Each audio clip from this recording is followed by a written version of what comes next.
Bienvenue sur cette capsule consacrée à la couleur des objets, première partie. Le problème est le suivant, comment expliquer que nous voyons certains objets rouges et d'autres bleus, verts ou jaunes? La perception des couleurs est d'abord une question de lumière. La lumière peut agir de trois façons différentes avec la matière. Il y a certaines matières transparentes qui laissent passer la lumière. C'est le phénomène de transmission. D'autres matières vont réfléchir la lumière. C'est le phénomène de réflexion. Et enfin, il y a des matières qui vont renvoyer la lumière dans toutes les directions. C'est le phénomène de diffusion. Vous avez vu en classe de seconde que la lumière blanche est constituée de plusieurs lumières colorées. On constate cela en observant le phénomène d'arc-en-ciel. Cela s'appelle la décomposition de la lumière. On peut obtenir cette décomposition en faisant passer de la lumière blanche à travers un prisme transparent. Ce phénomène est connu depuis l'Antiquité où on s'imaginait que le prisme avait le pouvoir de transformer la lumière blanche. C'est Newton, en 1665, qui eut l'idée qu'en réalité la lumière n'est pas blanche, mais qu'elle est simplement constituée de plusieurs lumières colorées qui s'ajoutent les unes aux autres. Si on peut décomposer la lumière en plusieurs couleurs avec un prisme, on peut aussi la recomposer en lumière blanche avec un autre prisme.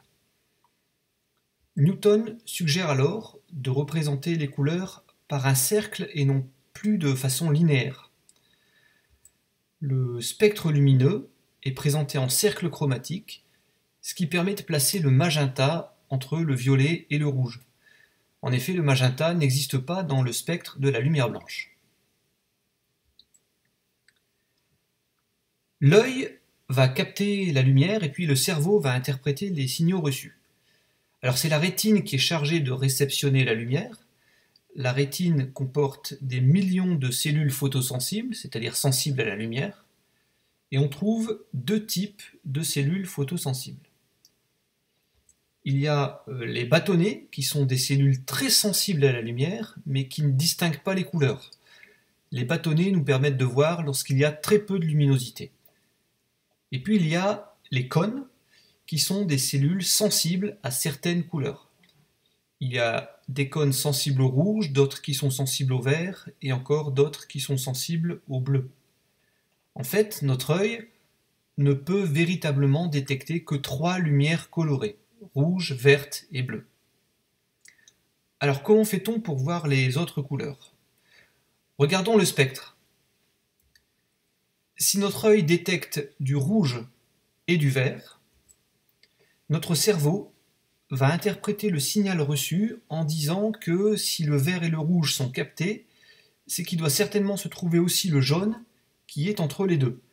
Notre cerveau indique alors que la couleur perçue est du jaune. Si notre œil capte du bleu et du vert, notre cerveau va nous faire percevoir la lumière qui se trouve entre les deux, c'est-à-dire du cyan. Et puis si notre œil capte du bleu et du rouge, notre cerveau interprète par une couleur qui n'existe pas dans le spectre, celle que Newton avait ajoutée dans son cercle chromatique, nous percevons alors du magenta. Parfois, il y a certains cônes de la rétine qui fonctionnent mal, ou même qui ne fonctionnent pas du tout.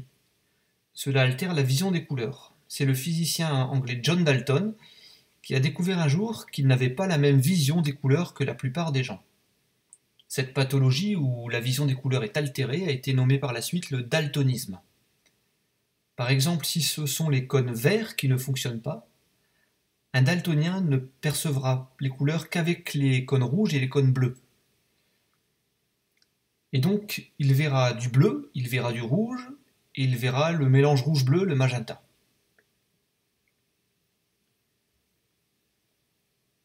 On utilise le cercle chromatique pour déterminer la couleur perçue quand deux lumières colorées s'additionnent. Si notre œil capte de la lumière rouge plus de la lumière verte, on percevra la couleur qui se trouve entre les deux, c'est-à-dire du jaune. Ça, c'est la synthèse additive. Si notre œil capte de la lumière bleue plus de la lumière verte, on percevra la couleur entre les deux, c'est-à-dire le cyan. Et puis si notre œil capte de la lumière bleue plus de la lumière rouge, on percevra la couleur entre les deux, c'est-à-dire le magenta. Et si notre œil capte les trois couleurs en même temps, rouge, vert, bleu, il va interpréter ça comme de la lumière blanche. On percevra donc la couleur blanche. C'est ce principe-là qui est utilisé par les écrans couleurs, comme les écrans de téléphone. Des millions de pixels qui constituent l'image possèdent seulement trois couleurs, le rouge, le vert, le bleu. Si on fait un zoom, voilà ce qu'on voit sur les pixels. Et en allumant plus ou moins chaque couleur, un petit peu de rouge, un petit peu de bleu, un petit peu de vert, on peut former toutes les couleurs du cercle chromatique. Un pixel, c'est rouge, vert et bleu.